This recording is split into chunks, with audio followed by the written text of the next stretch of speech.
اسی جملے کو بنیاد بنا کے جیلم کے مرزا نے میرے خلاف ایک کلپ وائرل کی. یہ شخص قرآن سے کتنا جاہل ہے, اسے مس بھی نہیں قرآن سے. روایات میں کھویا رہتا ہے نا, روایات میں تحقیق کرتا رہتا ہے, کھویا رہتا ہے. قرآن کے ساتھ اس کا کوئی تعلق نہیں, جہالت میرا جاہل ہے. تو قرآن میں تحریف کرتا ہے, قرآن میں جن آیتوں میں منافقین کا ذکر ہے وہ صحابہ پہ فٹ کرتا ہے. جملہ جو میں نے بار بار دہرایا, جس کی تکلیف ہوئی, وہ جملہ یہ تھا صحابہ تاریخی اور کتابی شخصیات نہیں ہیں, صحابہ قرآنی شخصیات ہیں.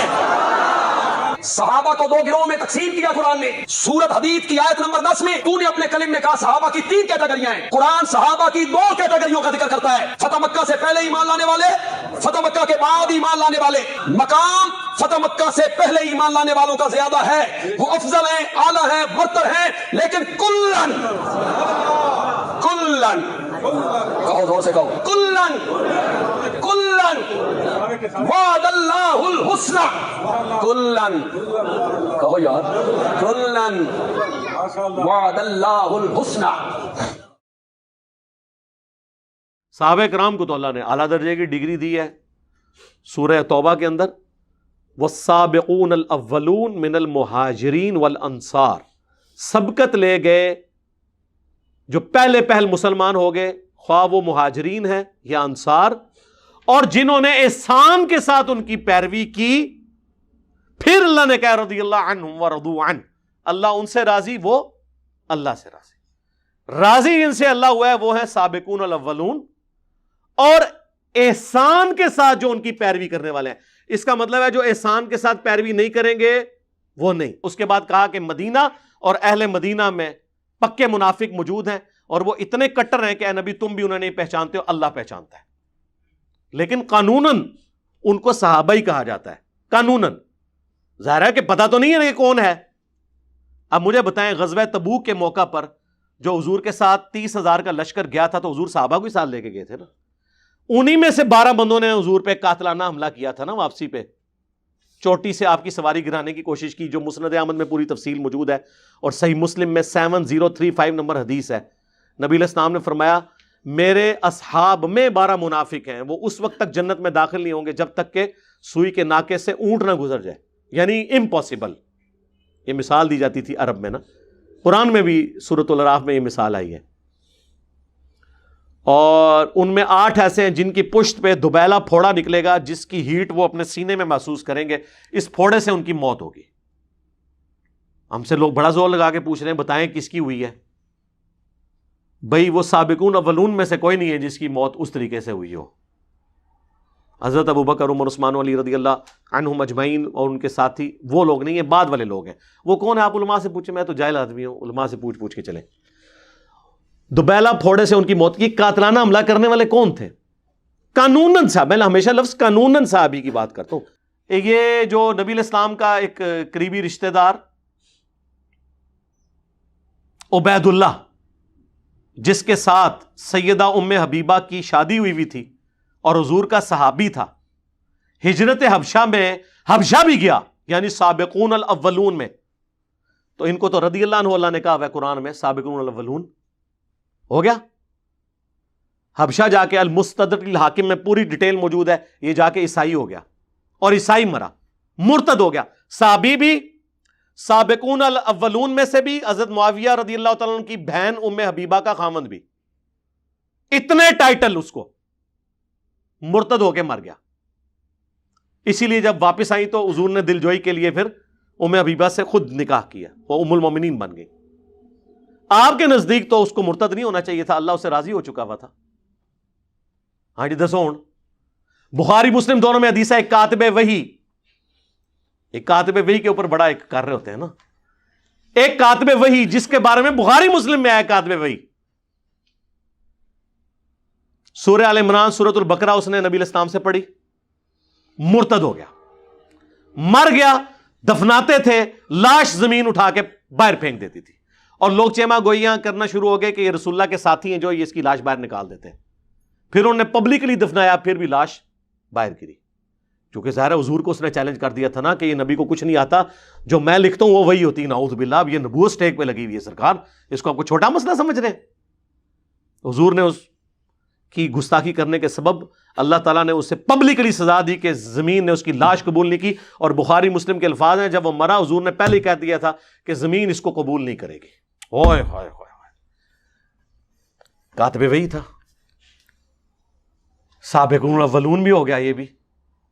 لیکن وفات تک جو رہے, اور وفات سارے حضور کی زندگی میں تو فوت ہوئے ہیں, چند % لوگ, باقی تو بعد میں فوت ہوئے ہیں. اور بخاری مسلم دونوں میں ملا کے 1 درجن سے زیادہ احادیث ہیں کہ نبی علیہ السلام فرماتے ہیں میرے حوض کوثر پہ کچھ لوگ لائے جائیں گے, میں کہوں گا اصحابی اصحابی. وہ ایک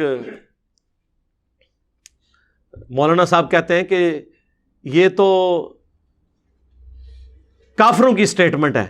بخاری مسلم دونوں میں حدیث ہے نا, عبداللہ ابن ابی کی جب کارستانیاں کھلیں رسول اللہ پر صلی اللہ علیہ وآلہ وسلم پر, ان کے ساتھیوں پہ, تو حضرت عمر نے اجازت مانگی, یا رسول اللہ اجازت ہے میں اس منافق کا گلا کاٹ دوں.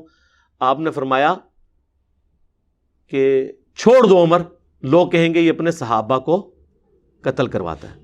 تو ایک مولانا صاحب کہتے ہیں وہ تو لوگ کہتے تھے او سرکار بخاری مسلم پڑھو, نکلو اپنی کھڈا تو باہر, دنیا چینج ہو چکی ہے. بخاری مسلم دونوں میں 1 درجن سے زیادہ حدیث ہیں.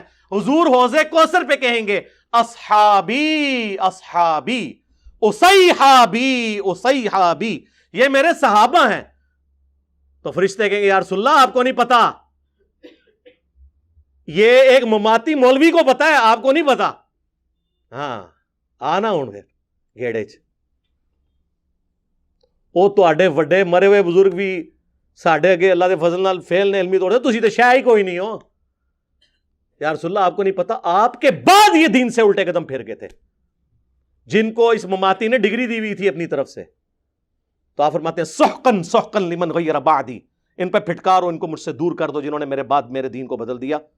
سحقن سحقن لمن بدل بعدی, انہیں مجھ سے دور کر دو جنہوں نے میرے بعد میرے دین کو بدل دیا. یہ حدیث بخاری مسلم میں جب روایت ہوتی ہے تو وہ تابعی روایت کرنے کے بعد کہتے ہیں عبداللہ ابن ابی ملیکہ, وہ کہتے ہیں اے اللہ ہم تجھ سے دعا کرتے ہیں تیرے نبی کے مرنے کے بعد ان کے دین سے الٹے قدم نہ پھریں. اگرچہ ہمیں ایک مماتی مولوی نے گارنٹی دی ہوئی ہے لیکن پھر بھی ہم ڈرتے ہوئے دعا کرتے ہیں.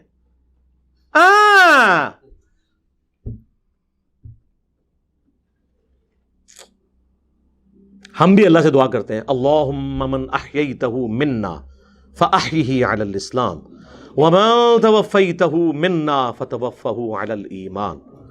اور بخاری میں الفاظ ہیں کہ یہ وہ لوگ تھے جن کے خلاف حضرت ابو بکر نے قتال کیا اپنے دور میں. کون؟ منکرین زکوٰۃ, مسالمہ کذاب سے مل جانے والے لوگ. اس سے مراد نعوذ باللہ جس طرح روافظ کہتے ہیں کہ سابقون الاولون کوئی بڑے اصحاب میں سے نہیں, وہ نہیں تھے. اور بخاری اور مسلم دونوں میں موجود ہے کہ عرب کے قبائل رسول اللہ کی وفات کے بعد ابو بکر کے دور میں مرتد ہو گئے. اب مجھے یہ بتائیں رسول اللہ کی وفات کے بعد جو مرتد ہو وہ رسول اللہ کی زندگی میں کیا ہوتا ہے؟ مماتی صاحب, مسلمان نہیں کہنا, صحابی کہنا ہے. کلن کلن کہنا ہے کلن. اسی جملے کو بنیاد بنا کے جیلم کے مرزا نے میرے خلاف ایک کلپ وائرل کی. یہ شخص قرآن سے کتنا جاہل ہے, اسے مس بھی نہیں قرآن سے. روایات میں کھویا رہتا ہے نا, روایات میں تحقیق کرتا رہتا ہے, کھویا رہتا ہے. قرآن کے ساتھ اس کا کوئی تعلق نہیں, جہالت میرا جاہل ہے. تو قرآن میں تحریف کرتا ہے, قرآن میں جن آیتوں میں منافقین کا ذکر ہے وہ صحابہ پہ فٹ کرتا ہے. جملہ جو میں نے بار بار دہرایا جس کی تکلیف ہوئی وہ جملہ یہ تھا صحابہ تاریخی اور کتابی شخصیات نہیں ہے, صحابہ قرآنی شخصیات ہیں.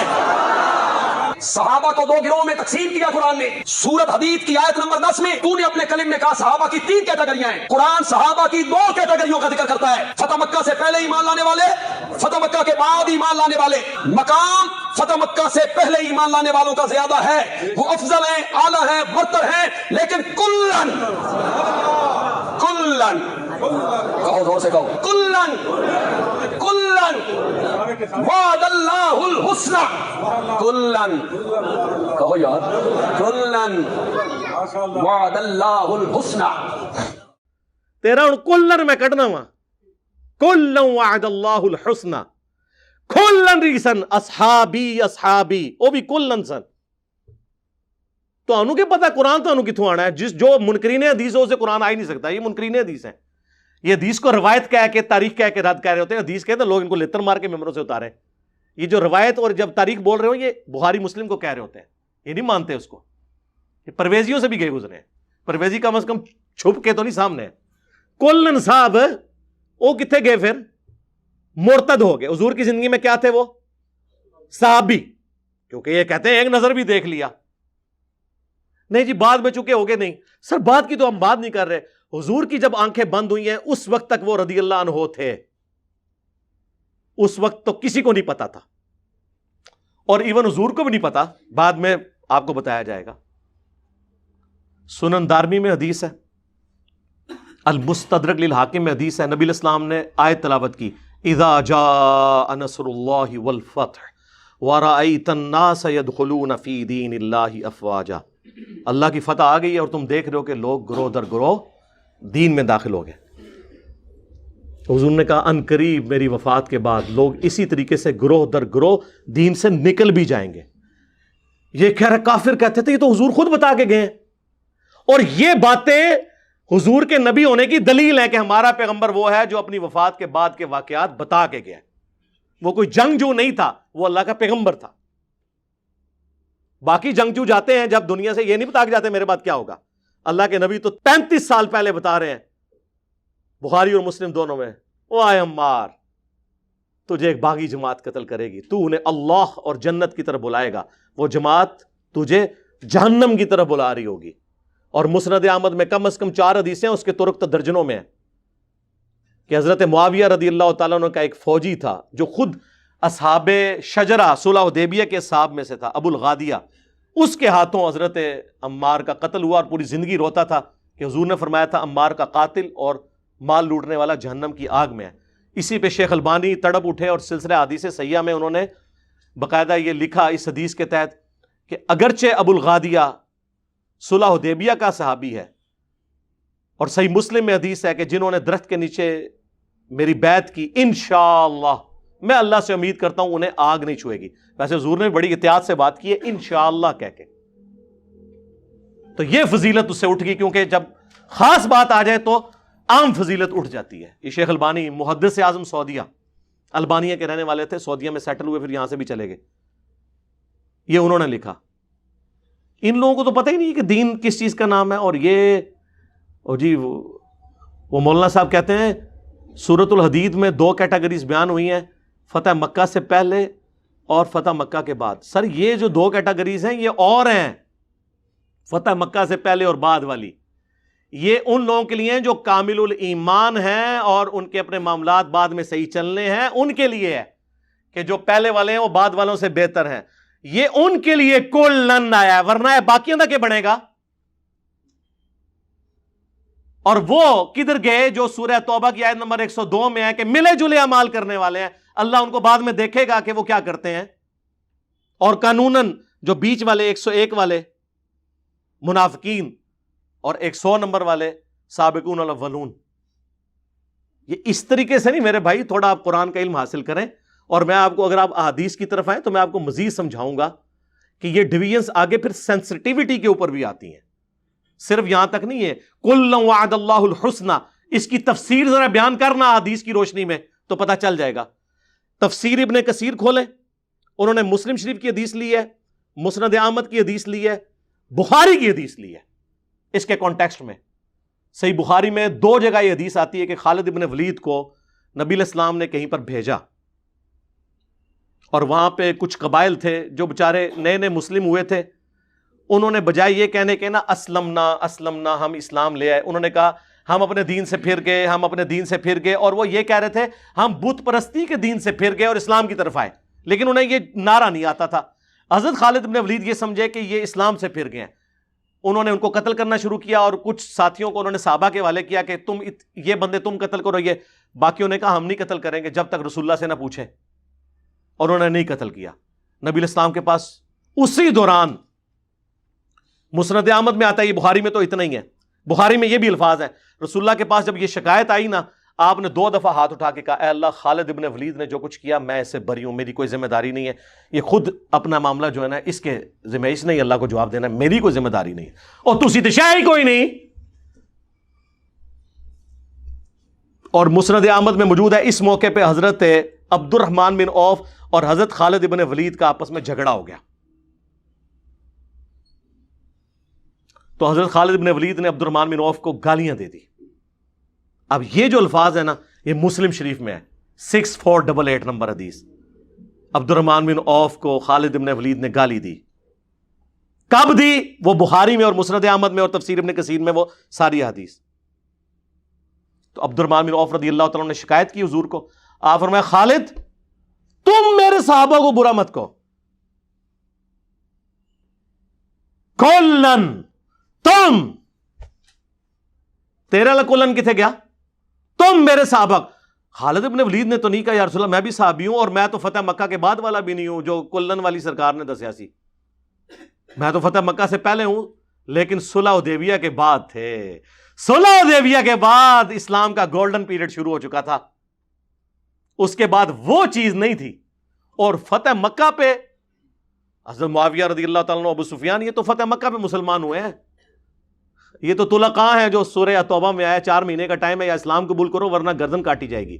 ان کا تو چھوڑ ہی دیں آپ, یہ تو خالد بن ولید کی بات ہو رہی ہے جو صلح حدیبیہ کے بعد ہوئے لیکن فتح مکہ سے پہلے. تم میرے صحابہ کو برا مت کہو.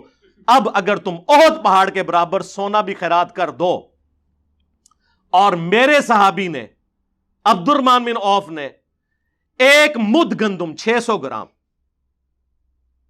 آدھا کلو جو گندم خیرات کی, تم اس کے برابر بھی نہیں پہنچ سکتے, اس کے آدھے کو بھی نہیں پہنچ سکتے. یہ آدھی حدیث بیان کرتے ہیں میرے صحابہ کو برا مت کہو. یہ کس کو کہا گیا تھا؟ ہمیں تو بہت مال میں ہے, اصل میں تو ان کو کہا گیا تھا, خالد بن ولید کو. انہوں نے تو نہیں کہا کلم وعد اللہ الحسنى, انہیں پتا تھا یہ اتنا سادہ معاملہ نہیں ہے. جس طرح بریلوی اپنے بزرگ بابوں کے بارے میں چیزیں منسوب کرتے ہیں, یہ بھی ہر چیز کو ہر ایک کے ساتھ منسوب کر دیتے ہیں. احد پہاڑ آلموسٹ 4.5 میل کے اوپر پھیلا ہوا ہے. 7.5 کلومیٹر, جا کے گوگل میں لکھیں 7.5 کلومیٹر پہ پھیلا ہوا احد پہاڑ, پتھریلا, اس کا آپ ذرا وزن کریں, اور سارا سونے کا ہو. اور عبد الرحمن بن عوف, اور یہ تو بات عبد الرحمن بن عوف کی بات ہو رہی, مولا علی کی تو آپ چھوڑ ہی دیں, مولا علی کی در, یہ تو عبد الرحمن بن عوف کی بات ہو رہی ہے. علی معاویہ بھائی بھائی, کتوں بھائی بھائی بھائی, بہت فرق, رہن دو. عبد الرحمن بن عوف رضی اللہ تعالیٰ عنہ ہو کے برابر نہیں پہنچ سکتے. احد پہاڑ اتنا سونا, تو آپ دیکھیں میں نے ایک جملہ بولا تھا کروڑوں معاویہ ہونا ایک عمار کے برابر نہیں ہے. میں نے اس پہ رجوع کیا ہے کہ کھربوں معاویہ بھی ہوں ایک عمار کے برابر نہیں, کیونکہ حضرت عمار کا اتنا سا گندم خیرات کرنا, احد پہاڑ کے برابر سونا بھی خیرات کر دیں حضرت معاویہ رضی اللہ تعالیٰ عنہ, تو سر احد پہاڑ کے برابر سونا جو اس کی تو قیمت بہت ہے, اتنے سے سونے میں ہی اربوں معاویہ پورے ہو جائیں گے, کھربوں ہی تو کیلکولیٹر فیل ہو جائیں گے. میں نے بلکہ ایک بہت بڑے انجینئر صاحب, میں نے کہا یہ سپر کمپیوٹر, ان کا یہ کیلکولیشن نہیں ہو سکتی اس کی اگر سونے کی قیمت لگائی جائے. سر ظاہر ہے سونا اب 1,20,000 روپے آلموسٹ تولا ہے, تولا اینا جا ہوتا ہے 7.5 کلومیٹر تے پتھریلا, او دا وزن کرو کروڑا ٹن بنے گا, کوئی نہیں, اور پھر اس کی قیمت کیلکولیٹ کریں. عمار ابن یاسر تو آپ چھوڑ دیں سر, یہ حضور نے بھی ویسے چن چن کے نا بندوں کے نام لیے. یہ تو میرا فیوریٹ ٹاپک ہے, نہ چھیڑا کرو ملنگا نو, میں تمہیں منع کیتا ہے, ٹھیک ہے. تسی یہ سمجھو کہ ساڈا واسطہ پیا ہوا ہے انہاں لوگوں نال جو کہانیاں بیان کرتے ہیں, بھائی نہ, واللہ یہ میرا دعویٰ ہے, جس نے احادیث نہیں پڑھی, جس نے سنت کو نہیں مانا, اسے قرآن بھی سمجھ نہیں آئے گا. قرآن ہم آپ کو سمجھاتے ہیں میرے بھائی, یہ کیٹاگریز ہیں, ٹھیک ہے نا جی. یہاں پہ نبی علیہ السلام نے صلح حدیبیہ والی بھی ڈیفینیشن کر دی. صحابی حضرت عبد الرحمن بن عوف کو کہا کہ میرے صحابہ کو خالد تم نہ کہو. تو یہ کیٹاگریز کے ڈویژن ہے, فتح مکہ سے پہلے, فتح مکہ کے بعد, ہجرت مدینہ سے پہلے, ہجرت مدینہ کے بعد, صلح حدیبیہ سے پہلے, صلح حدیبیہ کے بعد. یہ ساری ہیں, اور یہ سب قرآن کے اندر ان کی جڑ موجود ہے. مجھے بتائیں یہ مہاجرین اور انصار کا جو ذکر ہوا ہے اگر تمہاری ڈیفینیشن مان لی جائے کہ جی دو ہی کیٹیگریز ہیں، فتح مکہ سے پہلے اور بعد، تو ہجرت مدینہ سے پہلے اور بعد یہ ڈیفینیشن کیوں قرآن میں جگہ جگہ آئی ہے؟ سورہ نساء تو پورا ہجرت کے بیان سے ہے، وہ پورا قرآن پڑھو نا، ایک قصہ نہ لے لو، پورا قرآن ٹوٹیلٹی میں دیکھیں۔ تو قرآن میں بھی آپ نہیں اپنا مقدمہ پیش کر سکتے، کیونکہ آپ بودے مسائل کے اوپر کھڑے ہوئے ہیں۔ آپ نے علم حاصل کرنا ہے تو صبح 9 سے لے کے شام 5 بجے تک ہماری فون آن ہوتا ہے، اس میں آپ سے بات نہیں کروں گا، نہیں، آپ ریسرچ پیپر فری منگوا سکتے ہیں، دنیا میں ہر انسان منگوا سکتا ہے، پاکستان کے اندر، پھر وہ لے جائے فری۔ صرف ڈاک کا TCS کا 300 روپے آپ نے دینا ہے، 12 کا پیکج آپ کے پاس آئے گا، جس میں سے 3 اذکار کارڈ ہوں گے اور 9 ریسرچ پیپر، جن میں کربلا والے 200 احادیث، روایتہ نہیں سرکار، تاریخ نہیں بنو امیہ اور بنو عباس کی، احادیث، وہ بھی ریسرچ پیپر ہوگا۔ اس کے اندر ساری تفصیلات موجود ہیں۔ خلفائے راشدین کون ہیں یہ بھی میں نے بتایا، حضرت عثمان کی شہادت کے اصلی اسباب، عبداللہ ابن سبا والا ڈرامہ نہیں، بخاری مسلم، جنگ جمل، صفین، نہروان، اس کے بعد صلح حسن، پھر حضرت معاویہ کا دور ملوکیت، پھر حضرت حسین کی شہادت، 200 احادیث اکثر بخاری مسلم سے، اور بخاری مسلم کے علاوہ جو ہیں ان پہ بڑے بڑے ائمہ کے تحکیم لگی ہے، امام ترمذی کی، امام حاکم کی، امام ذہبی کی، امام البانی کی، شیخ زبیر لزئی کی، شیخ شعیب ارناؤت کی رحمہم اللہ اجمعین، سلیم اسد کی، اور محدثین کی اس پہ تحکیم لگی ہے، وہ آپ پڑھیں اور علم حاصل کریں۔ تو یہ کل وعد اللہ الحسنہ، سرکار یہ اس طرح نہیں ہے کہ آپ نے پک اینڈ چوز کرنا ہے، قرآن کو پوری ٹوٹیلٹی میں سمجھنا ہے۔ دیکھیں صلح حدیبیہ کے صحابہ کے بارے میں سورہ فتح میں آیا کہ اللہ ان سے راضی ہوا جنہوں نے بیعت کی اس درخت کے نیچے، اور مسلم شریف میں حدیث ہے انشاءاللہ مجھے اللہ سے امید ہے اسے جہنم کی آگ نہیں چھوئے گی۔ لیکن وہ جو آیات پھر آگے آتی ہیں، محمد رسول اللہ والذین معہ اشداء علی الکفار، اس آیت 29 نمبر آیت جو آخری آیت ہے سورۃ الفتح کی، یہ پوری پڑھے تو اس کے اینڈ پہ آیا ہے کہ جو ایمان لائے، نیک اعمال کیے، منہم مغفرۃ و اجر عظیما، ان میں سے بھی جو یہ کام کریں گے یعنی ثابت قدم رہیں گے، جو سورہ توبہ میں بھی آتا ہے اللہ تعالیٰ اور اس کا رسول ان کے اعمال کو دیکھے گا، ان کے لیے اجر ہے۔ وہاں بھی اوپن لائسنس نہیں ہے۔ یہ ساری چیزیں آپ کو تب سمجھ آئیں گی جب آپ قرآن اور سنت پورا ٹوٹیلٹی میں پڑھیں گے۔ اس کو میں کنکلوڈ کرتا ہوں اس حدیث کے اوپر، جامعہ ترمذی ابو داؤد کے اندر حدیث موجود ہے، سنن ابن ماجہ میں بھی، نبی علیہ السلام نے فرمایا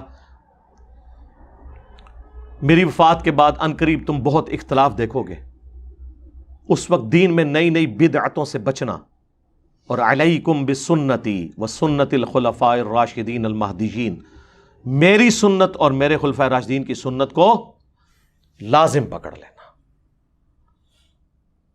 تو خلفاء راشدین کے مخالفین کو اللہ کے نبی نے کیا فرمایا؟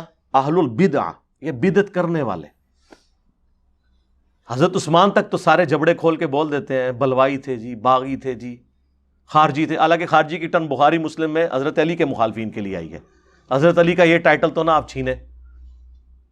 بخاری مسلم میں ابو سعید خدری کہتے ہیں یہ خوارج نہروان کے موقع پر ہم نے مولا علی کے ساتھ مل کر قتال کیا، مخلوق کے بہترین لوگ ہیں جو قتال کریں گے، نبی علیہ السلام نے فرمایا تھا۔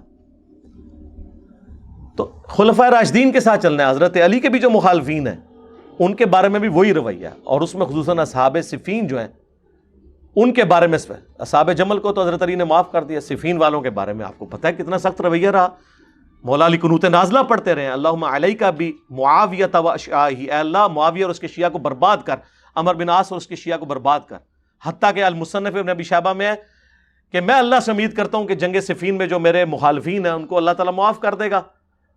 ظاہر ہے وہ سرغنا نے ورگلایا ہے، یہ میں اس کی تشریح کر رہا ہوں۔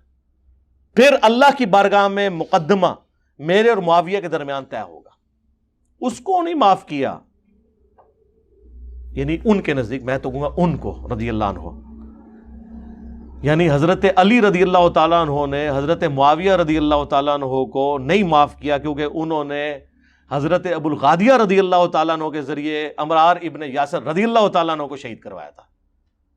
کلن یہ نہ ہاتھ پایا کرو، منو چھیڑ دیو تسی، تو میں خلفائے راشدین کے ساتھ کھڑا ہوں تو میں نہیں چھوڑوں گا، کیونکہ حضور نے ہمیں کہا تھا میرے بعد خلفائے راشدین کو پکڑ لینا۔ تم خلفائے راشدین سمجھتے ہو صرف حضرت ابوبکر، عمر، عثمان ہے، شیعہ کے بکس کے اندر نہیں حضرت علی بھی ہیں. میں تو شیعہ کو بھی نہیں چھوڑا, ان کی نہج البلاغہ سے خلفائے ثلاثہ کی شانیں بیان کی کئی دفعہ. بخاری مسلم میں درجنوں احادیث موجود ہیں جس میں آپ کو فرق پتہ چل جائے گا کہ خلفائے راشدین اور ادر دین خلفائے راشدین. میں نے کئی ایک نمونے تو میں نے اس ویڈیو کا جواب ہی تو پوری زندگی دیندہ رہے آلتے آلے, پتہ نہیں شاید مہینے بعد چڑھے, او دا جواب بھی نہیں دے سکتے, ان کی کمپیٹنسی نہیں ہے. یہ تو ابو داؤد ترمذی سے حدیث بیان کریں نا کہ نبی علیہ السلام فرمایا میرے بعد خلافت نبوت کی طرز کے اوپر رہے گی 30 سال تک, اس کے بعد ملوکیت ہوگی. پھر وہ سفینہ کہتے ہیں رسول اللہ کے آزاد کردہ غلام صلی اللہ علیہ وآلہ وسلم رضی اللہ تعالیٰ عنہ اپنے شاگرد سے بیٹا گن, ابو بکر کے 2 سال, عمر کے 10 سال, عثمان کے 12 سال اور علی کے 6 سال, اور اس میں حضرت حسن کے 5 مہینے شامل ہیں. تو وہ آگے سے کہتا ہے کہ بنو امیہ کے لوگ تو کہتے ہیں علی علیہ السلام خلیفہ ہی نہیں, یہ علیہ السلام امام ابو داؤد نے نقل کیا ہے. تو حضرت سفینہ کو غصہ آتا ہے, وہ کہتے ہیں کہ یہ ان کی پیڑ سے جھوٹ نکلا ہے, ان کی تو اپنی حکومت شریر ترین بادشاہت ہے. تو یہ 30 سال کے بعد شریر ترین بادشاہت شروع ہو گئی ہے. مسند احمد میں الگ سے حدیث موجود ہے کہ جب نبی علیہ السلام فرمایا مجھے اللہ اٹھائے گا پھر خلافت علی منہاج النبوہ ہوگی, اس کے بعد کاٹ کھانے والی ملوکیت یعنی مخالفین کو کاٹنے والی. اور یہ 30 سال خلافت والی حدیث سنن نسائی الکبریٰ کے اندر موجود ہے, المستدرک للحاکم کے اندر موجود ہے, المصنف ابن ابی شیبہ کے اندر موجود ہے, مسند ابی داؤد طیالسی کے اندر ہے. مسند ابی داؤد طیالسی جو امام مسلم کے استاد ہیں, امام بخاری کے استاد ہیں, انہوں نے یہ حدیث جب لی ہے نا تو اس میں وہ پھر شاگرد پوچھتا ہے حضرت سفینہ سے کہ اگر خلافت 30 سال ہے تو حضرت معاویہ کیا ہے؟ تو انہوں نے کہا حضرت معاویہ ملک ہے, خلیفہ نہیں ہے. ہم حضرت معاویہ کو خلیفہ نہیں مانتے, چھڑا خلیفہ نہیں, خلیفہ راشد ہے ہی نہیں, چھڑا خلیفہ بھی نہیں, کیونکہ ایک ٹرم ہے جو خاص بندے پہ بولی جائے گی, وہ ملک ہیں, بادشاہ ہیں.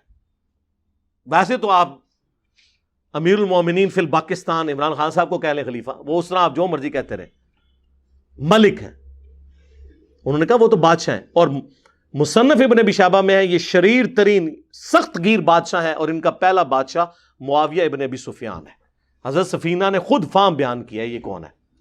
تو سر یہ ہم یہ چیزیں کھول کے اس لیے بیان کرتے ہیں تاکہ کسی کو کوئی ابہام باقی نہ رہے. اللہ تعالیٰ سے دعا ہے جو حق بات میں نے کہی اللہ تعالیٰ ہمارے دلوں میں راسخ فرمائے. اگر جذبات میں میرے منہ سے غلط بات نکل گئی اللہ تعالیٰ ہمارے دلوں سے محو کر دے, دھو دے, ہمیں معاف بھی فرما دے, ہمیں کتاب و سنت کی تعلیمات پر عمل کر کے دوسرے بھائیوں تک پہنچانے کی توفیق عطا فرمائے. سبحانک اللہم و بحمدک اشہد ان لا الہ الا انت استغفرک و اتوب الیک وما علینا الا البلاغ المبین.